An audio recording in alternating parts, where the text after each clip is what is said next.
या किसी से ये कहने की क्या ज़रूरत है कि मेरा कारोबार चमका दो या मुझे औलाद दे दो। यही बातें मिर्ज़ा इंजीनियर करता था, जिसको इन लोगों ने सब ने मिलकर थानों में बंद करवा दिया। नज़रियाती कौंसिल, इस्लामी नज़रियाती कौंसिल, हमारे मुल्क की इस्लामी नज़रियाती कौंसिल, मैं मुज़हका खेज़ अंदाज में कहता हूँ, ये किस किस्म की इस्लामी नज़रियाती कौंसिल है।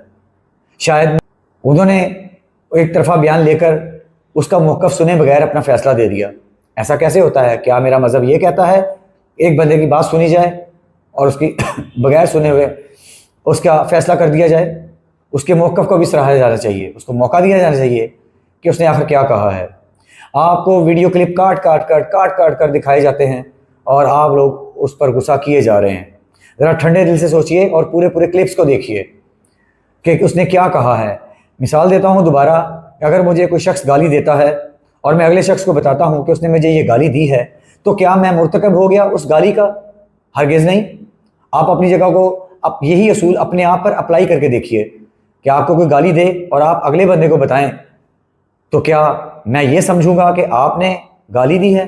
नहीं, आपने सिर्फ पिछले बंदे की बात कोट की है अगले को बताने के लिए। यही सिलसिला मिर्ज़ा साहब ने किया।